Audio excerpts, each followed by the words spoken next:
لہذا اس لیے ہم نے کھٹملوں سے کہہ دیا، اوپر نیچے والوں سے، شہر میں لحاظ کے ساتھ رہنا تو زبانیں بند رکھنی پڑے گی. اور جس طرح ابھی تو کہہ رہا ہے نا کہ ہاں ہم برداشت والے ہیں، تو یہی تو اپنے اس بڈے کو پہلے بتاتا تو منظر کھڑا نہیں ہوتا. تمہارے جلوس نکلتے رہیں، ہم بیچ میں آ جائیں تو خطرہ کھڑا ہو جائے. لیکن پاکستان میں ہم فساد نہیں چاہتے. تم اگر صحابہ کو گالی نہ دیتے ہم سامنے نہ آتے. کہتے ہم صحابی نہیں مانتے. میں نے کہا میں تیرے کو مسلمان نہیں مانتا. یہ کیا بکواس ہے کہ آپ صحابی نہیں مانتے؟ وہ تیرے کہنے کے محتاج ہے. تو اہل بیت کا نام لے کر تم نے اہل بیت کو مارا ہے. امام حسین کو تم نے مارا، امام حسن کو تم نے مارا، آج تک ان کے پورے نظام کو تم نے برباد کیا. تو توجہ کیجیے میرے دوستو بزرگوں، اگر تم صحابی نہیں مانتے ان شخصیت کو تو کیا نہیں مانتے تو کیا گالی دیں گے؟ میں تیرے مولوی کو نہیں مانتا تو آج تیری ماں بہن شروع کروں، میں کر سکتا ہوں؟ یہ کوئی طریقہ ہے؟ کہ لگے کیوں گالی دے؟ میں نے کہا اس لیے کہ میں تجھے مانتا نہیں. تو نہیں مانتا تو گالی دیں گے آپ؟ غور کر رہے ہو؟ اور یہ سنی نوجوان پہلوان اور یہ جن کی ماؤں نے وفا کے دودھ پلائیں، یہ بغیرتوں کی طرح بیٹھے رہیں گے کہ صحابہ کو گالی دی جائے؟ یہ جوان بیٹھے رہیں گے؟ یہ جوان پہلے انتظامیہ سے کہیں گے ان کو سنبھالیے. نہیں سنبھالتے تو انشاءاللہ علاج کرنا سنی کو آتا ہے. الحمدللہ ہم مظلوم ہیں، ہم پر ظلم کیا گیا. کیا ہمیں صدا لگانے کی بھی آواز نہیں؟ کہ اپنا زخم بتانے کی بھی آواز نہیں؟ اپنا درد بیان کرنے کی بھی آواز نہیں؟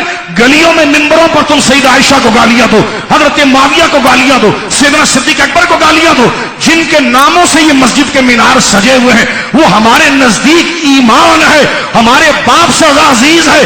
پائیں تو زبان کھینچ کر متے کی نسل تیرے قدموں میں گھسیڑ دیں، لیکن ہم پاکستانی ہیں، لحاظ قانون کا کرتے ہیں اور مطالبہ کرتے ہیں جن سوروں پر FIR کٹی ہے ان کو قرار واقعی سزا دی جائے. بعد ایک جملہ بھی نہیں بولیں گے، اس کے بعد بولنا ہم گناہ سمجھیں گے اپنے. نہیں بولیں. ظلم دیکھو، گالیاں دی ہیں پھر شور مچاتے ہیں. گالیاں بھی دی صحابہ کو، توجہ ہے، گالیاں بھی دی. اور ایک وہ ان کا کالا ہے، ببول کے کاٹے جیسا منہ اس کا. میں گاڑی میں سفر کر رہا ہوں، میں نے کہا تم کچھ نہیں اکھاڑ سکتے ہمارا، تم کیا کر سکتے ہو؟ کچھ نہیں کر سکتے ہو. ہمارا ایمان ہے صحابہ اور اہل بیت.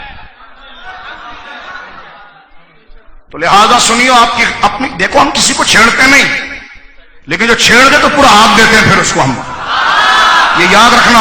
اور میں اس زبان میں تم سے بات کر رہا ہوں، صحابہ کے لیے زبان شائستہ استعمال کرنا.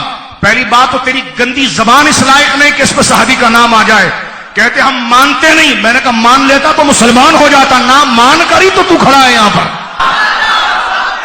ابو جہل بھی تو کہہ رہا تھا کہ معجزہ دے کر نہیں مانتے، یہاں صلح دے کر نہیں مان رہا ہے، صلح ہو گئی نہیں مان رہا ہے. تو لہذا ہم شدت پسند نہیں ہیں، ہم مظلوم ہیں. مظلوم ہم اکثریت ہے. اکثریت کہتے اکثریت ہم ہیں. میں نے کہا کرا لو پھر ریفرنڈم، کرا لو، علاقوں سے کروا لو. توجہ ہے، 200 روپے میں بس بھر کے میں سینہ ٹھوکنے کے لیے تم لوگوں کو لے جاتے ہو بستیوں سے، غریبی آبادوں سے. لہذا یہ ساری باتیں اس لیے کر رہا ہوں کہ ڈز یہ سب اندر رکھنا. ہم اس سے ڈرتے نہیں. ہاں، جتنی زندگی گزاری ہے عزت سے گزاری ہے، اور صحابہ کے نام سے گزاری ہے. جنازہ بھی ہمارا عزت سے ہوگا، لیکن زندہ رہے تو کتے کی طرح بھونکے صحابہ پر ہم چپ رہے، یہ ہماری غیرت گوارا نہیں کر سکتی. یا تجھے ختم کر دیں گے یا پھر ایک سے بعد دو کر دیں گے. لہذا یہ ایفیشنسی دکھانا کہ نہیں اب مجلس میں نا اب آپ صبر کر کے رہیے، صبر کر کے رہیے. تو میں نے کہا یہی پہلے اپنے خنزیروں کو سکھاتا نا کہ صبر کر کے رہیے. آگ لگا کر پھر تو بہت بڑا ساہوکار بن رہا ہے، بہت بڑا مصلح امت بن رہا ہے، بہت بڑا نرم دل بن رہا ہے، بہت بڑا مفکر بن رہا ہے تو کہ ہم تو اصلاح چاہتے ہیں. چپ رہیے، صبر کریے، صبر. اب ایک کھٹمل صبر تو نہیں، صبر ہم نے کیا ہے، ہم نے کیا ہے. کہتا ہے چہلم میں اتنی عوام لے آئیں گے کہ زمین آسمان ایک ہو جائے گا. میں نے اداروں سے کہا کہ ان کا نخرہ نہیں اترا تو کل پھر ہمیں جنار اڑجام کرتے. پھر بتائیے. میں اس لیے کہتا ہوں کہ ترکی ب ترکی جواب نہ دو، اپنی غلطی کو تسلیم کرو، غلطی کو تسلیم کرو. جو تمہارے کو ایران سے سبجیکٹ آ رہا ہے نا کہ مقدسات کی توہین نہیں کریں گے، تو گھچکرن کی اولاد پھر اس پر عمل بھی کر. توہین نہیں کرنا صحابہ کی. توجہ ہے آپ کی؟ آگے چلیے.